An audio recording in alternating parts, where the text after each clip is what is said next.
Welcome to the Lexington Public Library's Tales from the Kentucky Room podcast, where we discuss everything Lexington and Fayette County history. I'm Mariam, and in each episode of this podcast, we will feature a guest that will share a piece of local history. So thank you for tuning in and enjoy. Early morning on September 28, 1941, golf star Marion Miley and her mother were fatally shot as three robbers entered their Lexington Country Club apartment. Last year, in January of 2019, we covered the murder of Marion Miley in one of our earlier episodes of this podcast. Recently, however, author Beverly Bell released her book, The Murder of Marion Miley, where she reveals details that have never been discussed before about the life of the local golfing legend, as well as her brutal murder, and the men that were convicted and executed for her murder. Beverly Bell is an award-winning writer, broadcaster, and local historian. She lives in Lexington, Kentucky with her husband. Hi, Beverly. Hi. Thank you for joining us today. I wanted to start this podcast by asking you a little bit about your own writing. So your trade in writing is in journalism, broadcasting. How did you come across the story of Marion Miley, and what compelled you to delve into the subject so deeply? It was actually a story told to me about Marion years ago. I had just started doing some very small pieces for local magazines, just sort of dipping my toe in that type of writing. And my late father-in-law one day told me this story about this famous golfer who had lived in Kentucky and who was murdered when she was 27. I had taken up the game of golf maybe a few years earlier. I didn't come into the game until my 20s. And so he told me this story. He had been a teenager when she had been killed. And it was very firm in his mind what had happened. He had obviously never forgotten the story. Was he playing golf at the time, or? No, he was not a golfer at all. I think it was just because Marion was so famous and so known certainly in Lexington and in the state, but well beyond. And it had just stayed with him. And then once I heard the story, it stayed with me as well. I just started to do some basic research. I was doing other things at the same time and just started pulling pieces together. This was a very long journey for me. I would work on it a bit. I ended up doing a small magazine piece about her. And yeah, you wrote an article for her in which magazine? A golfing magazine? Yeah, it was. This is terrible. Women's Sports and Fitness, I think, is what the magazine was called. And I remember the editor sent me a note after I had sent him the story, and he put in all caps, "Love it," and I just remember that you know, and it was. Honestly, that reaction isn't that unusual. It seems like whenever people hear this story, their reaction is, well, first of all, I've never heard of this before. And secondly, tell me more. What are the details? And she did lead a very compelling life. It was a short life, but she accomplished so much. Can you tell us a little bit about her life? Sure. Yes. Well, first of all, as we know, she was an elite American golfer who most people have never heard of. I think that's the descriptive phrase that fits the best. She took up the game when she was about 12 years old, and she was taught the game by her father, who was a golf pro. Fred Miley. Mm-hmm. Marion was the only child of Fred and Elsie Miley. And as you can, see many times play out, only children are typically very focused on by their parents. They are exposed to a lot of different activities to kind of see what clicks with them and what they enjoy.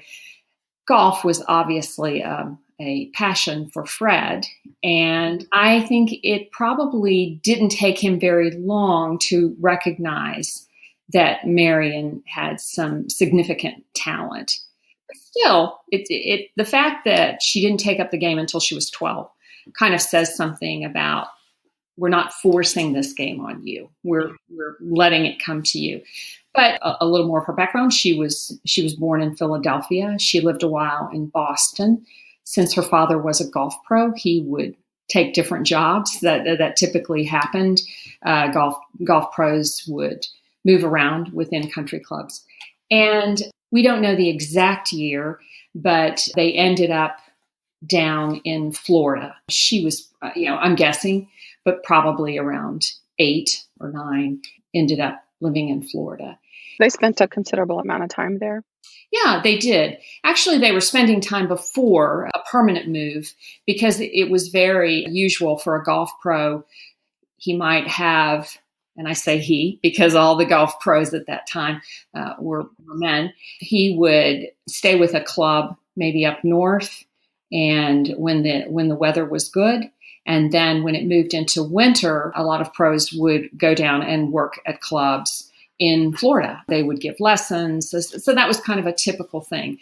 Marion probably had very early experience with the state of Florida, even when she was a little girl. But yeah, she spent all of her school years in Florida. That's where she graduated from high school when she was 16, from high school in Fort Pierce, Florida. But then the Depression comes along, and everybody's impacted by it. You start to see the state of Florida hit a little earlier because so much of their economy was tied in with real estate. Fred ends up at the Lexington Country Club in 1930 as the golf pro. So the family moves to Lexington, and Marion would be there from 16 until her death at the age of 27. And they lived on that property? Not originally. I think they had a place on Kentucky Avenue first, and then they moved into an apartment on the second floor of the Lexington Country Club, which probably was a really good deal, Yeah. They had a place to live, and Fred was the golf pro. Marion's mother, Elsie, would eventually become what they called the office manager at the club. And so, yeah, it was a nice arrangement. And then in 1937, Fred took what I would consider probably a better paying job at a private club up in Cincinnati. And Marion and her mother continued to live in the apartment, her mother still as the office manager. And Fred actually lived in a boarding house in Cincinnati, probably took a room there to keep expenses down, and then would return home every couple of weeks. Yeah, Marion won her first tournament, the state amateur tournament for women, in 1931 when she was 17. That was her first major win. And she also was attending what is now Florida State University. And so those first couple of years, she was more focused on attending school. So she didn't play in a lot of tournaments. It wasn't until she decided to leave Florida State and focus on golf full-time was when she really kind of came into her own. And that's when she started playing in all these amateur tournaments. There was no professional golf circuit for women as we know it today. Everything was about the amateur tour. Most of these tournaments tended to be in the South where the weather was better. But, she went on. She played all over the country eventually. And you delve quite a bit into her life in your book, The Murder of Marion Miley. And what compelled me about your book is that you tell it from the perspective of so many people that surrounded Marion, both in her life and in her death, her tragic death. The people she came into contact with at the Lexington Country Club, her golfing games, the tournaments, her father, her friends, as well as the men that committed the murder. There's a lot of conversations that happen between those characters. Did you do that intentionally to kind of bring the reader closer to her and what happened to her on that fateful day where she was murdered? I did. I wanted to tell her story from like 360 degrees. And what I mean is, you don't get as full a vision of a person without asking several people, because we show different parts of our personality to different people. And I just imagined that Marion as this national figure. And I also think of her as a daughter, and I think of her as a friend. And so I really wanted to get that comprehensive look. So you're right. The book is told mainly from three perspectives, 3 points of view: her father and her best friend, and then one of the men who committed the crime. And the reason, particularly with the man who committed the crime, the reason Tom Penny, he was a Kentuckian from Anderson County, I was able to really find some materials that gave me more than a passing glimpse into what. And I have to admit, there's some really, surprising elements in your book that I was really fascinated with, about just like the tidbits of information you were able to find in your research. You gained so much insight. Yeah, and one of the privileges that I had, and I do consider that a privilege in my research, was when Tom Penny was convicted for this crime and was awaiting execution. He was at the state penitentiary in Eddyville, and he was a prolific letter writer. And I was able to read the letters that he wrote from Eddyville to his mother. And there were a couple of other letters to other people, but it was more than 70 letters he wrote. And what you see from the very beginning is his great remorse in his part in this crime. I don't know how much we're giving away in this podcast, but it is interesting to understand who really perpetrated this, and the person behind the idea, who was responsible for these murders, and the person who was behind the original plan. It all plays a part. But it just became pretty clear to me that while I'm not taking away any of his responsibility and guilt in this crime, it became very clear to me that he regretted it immediately. And I saw him as a person who really maybe was a bit manipulated. And, one of the things that I was told about Tom Penny was that he always saw himself. He had this kind of puffed up image of himself as this great criminal. There were, Babyface Nelson, and there was, all these really criminals that had great notoriety at a time, because it was the Great Depression, and people were looking for heroes in very odd places. That he had this puffed up image of himself, but it just didn't resonate on any level.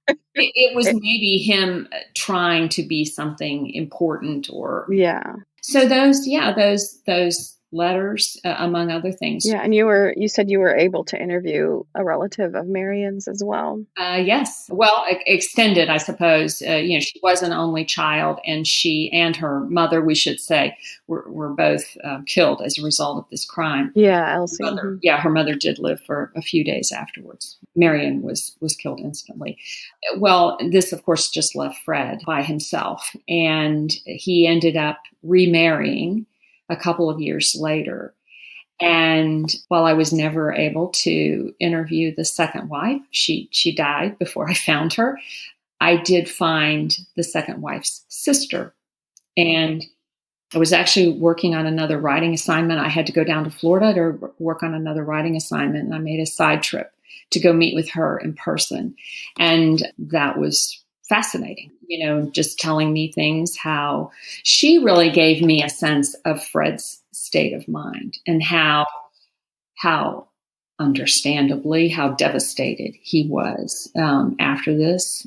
She told me that he became an alcoholic, and, it just really puts flesh on the bones. Of course. You read all these old gray newspaper articles, and you see faded photographs, and the people they just don't seem real, right? No, they seem one-dimensional. There's no There's feeling. nothing to them. And I was actually discussing this with one of my colleagues, like when you're reading newspaper articles about these, local crimes, you don't see the true story behind these people.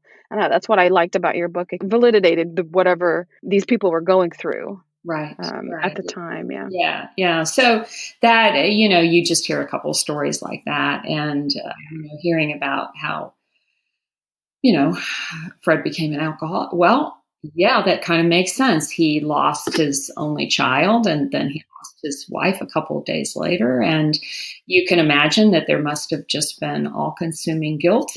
Of course. Yeah. If I had been here, would it have Yeah. been different, or would I have been, another victim as well? So, yeah, that I thought the three perspectives, the three main points of view that I have telling the story, just really told her, because the one thing I just wanted to say about the best friend, when a young girl is growing up, she was a teenager when she first came to Lexington. You're going to tell your friends different things than you're going to tell your parents. You're Yeah. gonna, You've got your life with your friends and your life with your parents. Exactly. Even in the 30s, that was true. And then, of course, the important role that Frances Laval was her friend's name, that she played with those elusive scrapbooks of Marion. Yeah. It was pretty important. Marion put together scrapbooks just 9 months before her death, kind of really just laying out her career, and those scrapbooks became so important to me in terms of just seeing her accomplishments and her defeats. They weren't all. And this is fascinating, the way you found these scrapbooks. Yeah, tell our listeners that how you found these. So again, this was years ago, and I was just asking questions around Lexington. This was not a very deliberate process, I have to tell you. In the beginning, I was really just trying to put some pieces together. And I don't even know how exactly it happened, but I became aware of a woman who lived here in Lexington who had some materials that had belonged to Marion.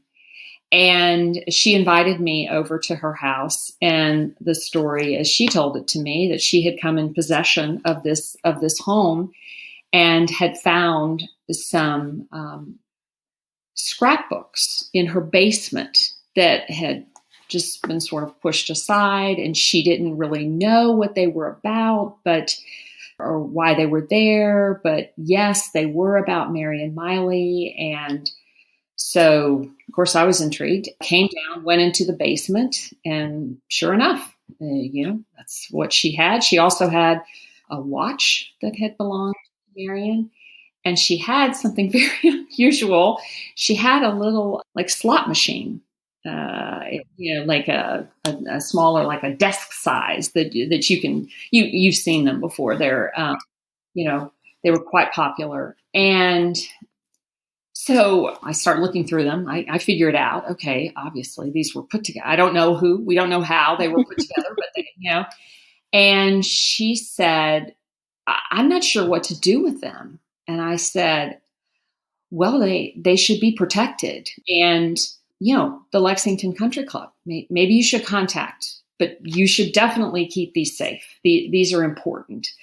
And actually, Marion, I don't think I've mentioned this to you before. It was just shortly after that I moved away from Lexington. So I didn't really know what had happened. I knew that, I had tried to convey this to her. And then she ended up coming in touch with another person who was connected to the country club. And then, of course, years later, when I'm really working on this in earnest, I see the scrapbooks out of the Lexington Country Club. And I think, okay, well, now we know that they found their way. And so, in fact, when I went out to the country club to look at those things again, I've been out there several times.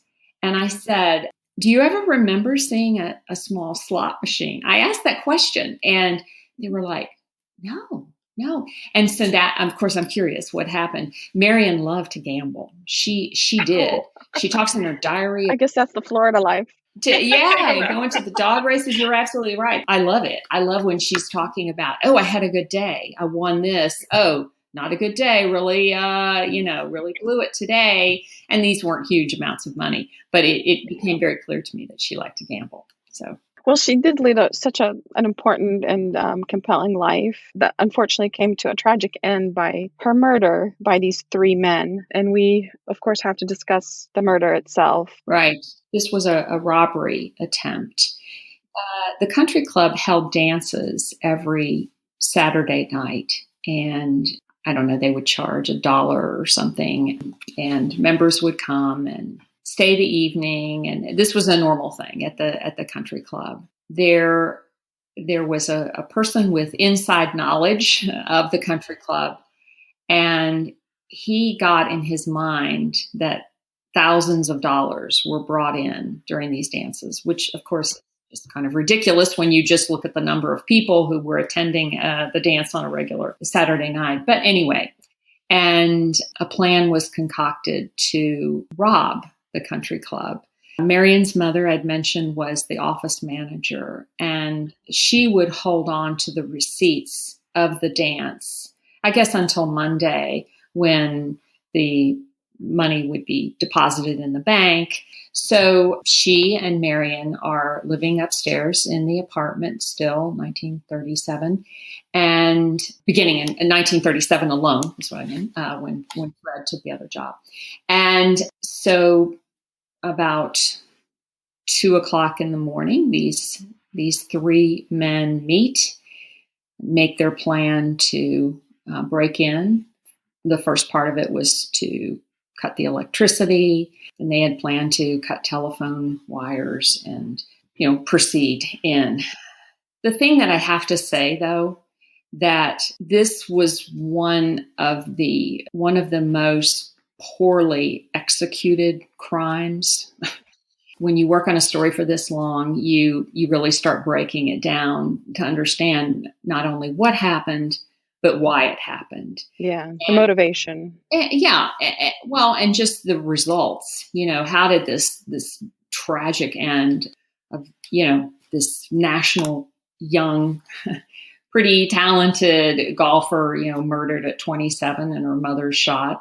How did this happen? And I think, what I've concluded is there was just such a hubris to how this crime was carried out.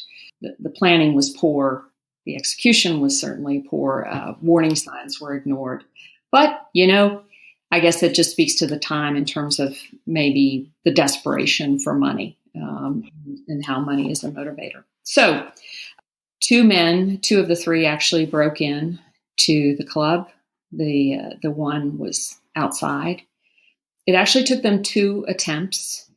While inside the club, they had no familiarity with it. They didn't know where the apartment was or how to access it because they hadn't been in that portion of the club before. They got scared off once. We won't just leave some mystery there. Ended up running out of the club, and then they ended up returning to try again. And on that second attempt, one of the men brought guns. First time they tried to break in, they did not have any guns. But the second time they did. And the way it is told in the court testimony about what happened as soon as these men were able to get through the apartment door on the second floor, that it was just utter chaos, that it was, as Tom Penny described it, all hell broke loose. And, the belief is that they had no idea that Elsie Miley would not be alone. They had no knowledge that there was this great young athlete also living up in that apartment with her mother. Again, this shows the hubris, the lack of planning. It just, on a totally technical aspect of this, it seems like to me that if you, had serious intentions to commit a crime, you would think it through. It does not feel that way to me in all that I've read about it.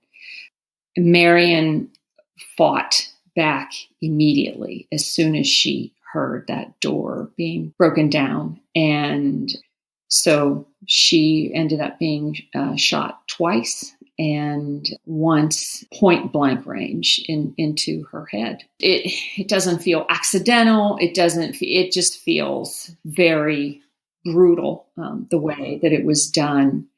And if you track down any of the pictures from the crime scene, it definitely was brutal. Marion's mother was also shot 3 times, left for dead.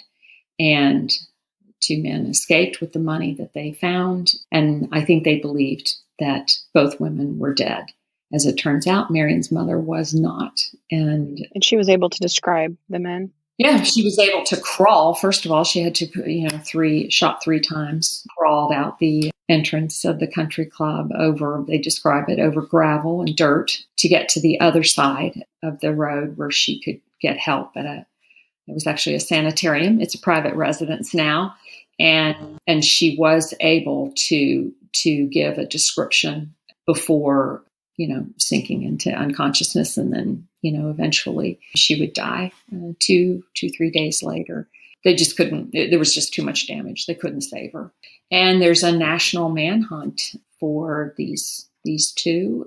And it was described as just the most devastating crime that had happened to Lexington, to the state up to that point.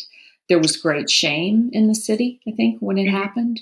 I will tell you that even when I started the research, several decades later, there was a resistance for some folks to talk about it. You could tell that there was still shame involved with that crime. And, as what happens, in so many crimes, they just happen. They just, they just do. Yeah. They just do. People are taken advantage of. They're in the wrong place at the wrong time. Things just happen, and it's not necessarily anyone's fault. And I felt that way from the very beginning when I first became familiar with the story. This was desperation and greed, and the results was death, which unfortunately has happened many times in other crimes. It just And the investigation, did it take long? Were they able to find these perpetrators quickly? Relatively quickly. You can definitely say that justice was swift in this situation. It was about 10 days when Tom Penny was arrested in Texas.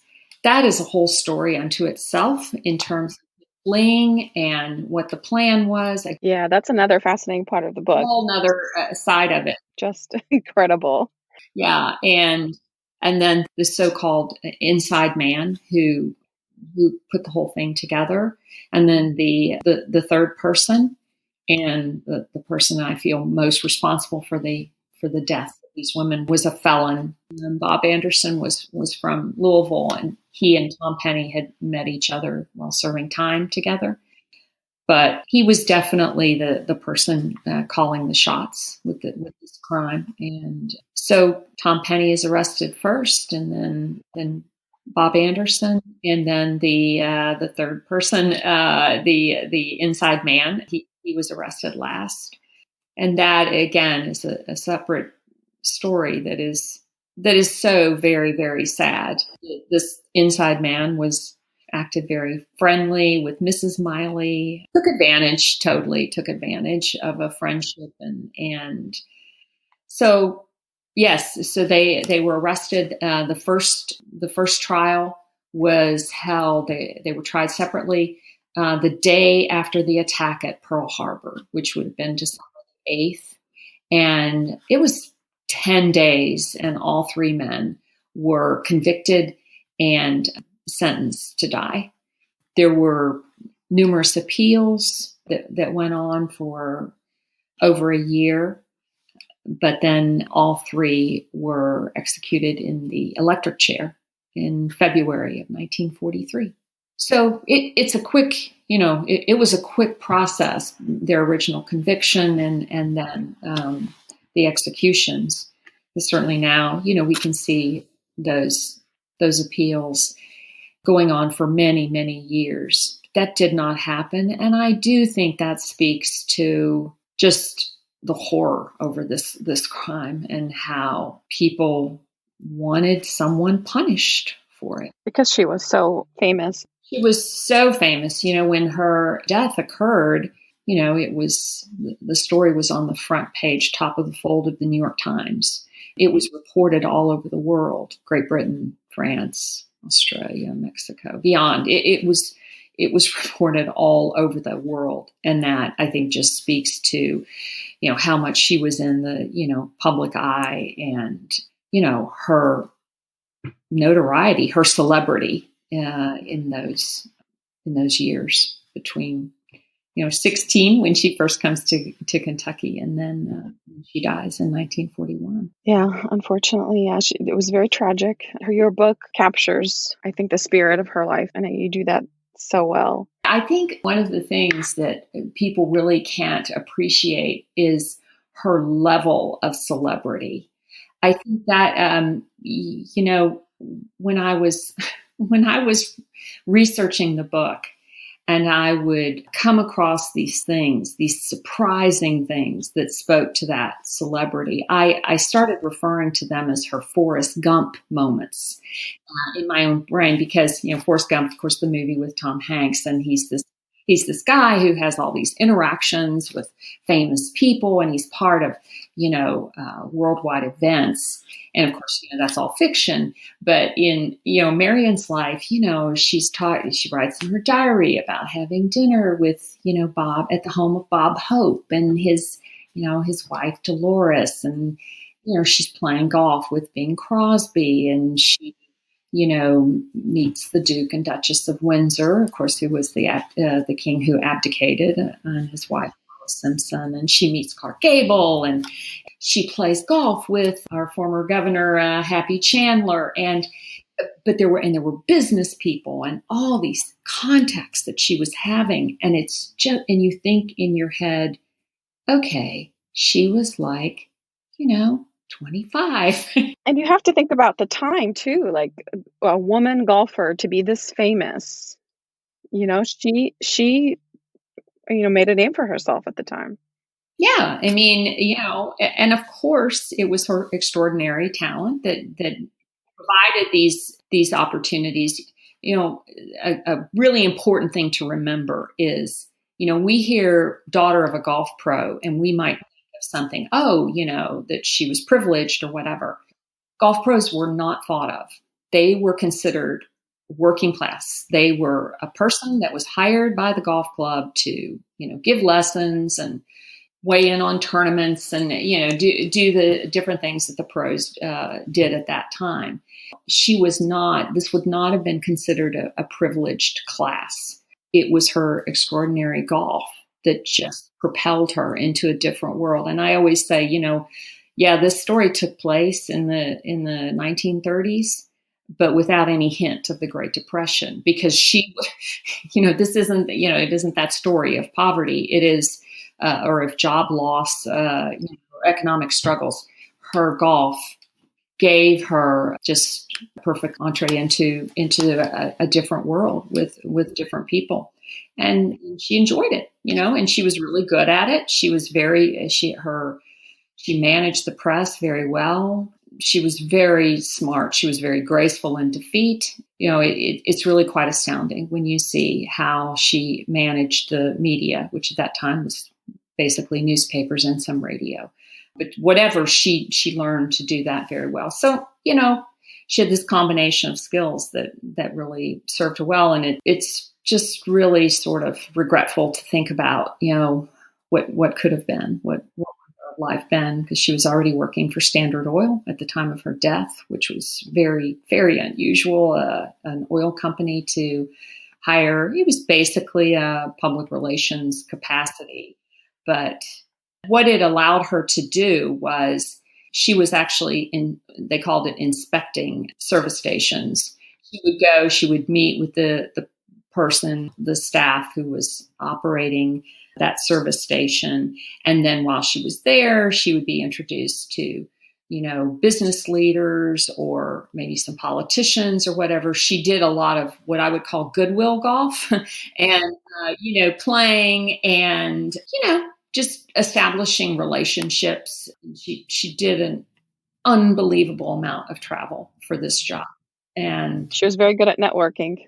It looks like. Yeah. Very, very good. And she was so happy a couple months before her death that she got a raise and she was happy about it. You could just tell she was proud. She was, you think about it, it was an unusual thing for a woman at that time. And she had, an awful lot of independence and it must have been really heady stuff, And a lot of times her murder is described as the forgotten murder because it was so close to the breakout of World War II. And yeah, it was just 9 weeks or so before the attack on Pearl Harbor, which of course brought the United States into World War II. And then, understandably, everything became about the war effort. Yes, it was definitely forgotten. And then when we emerged from World War II in 1945, people just wanted to look ahead. They didn't want to look back.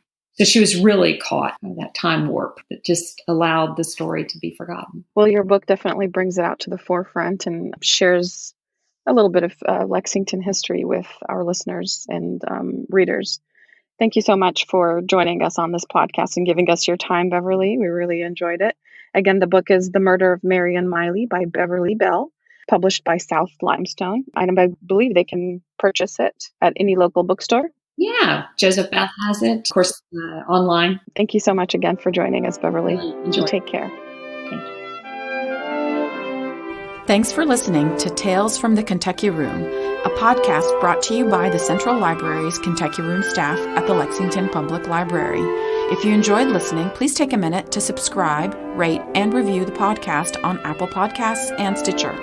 If you have any questions about local history or genealogy research, you can visit us in the Kentucky Room to use our collection and newspaper microfilm, or you can email us at elibrarian@lexpublib.org. That's elibrarian@lexpublib.org. I'm Mariam, and we'll be back with another trip down Lexington's memory lane.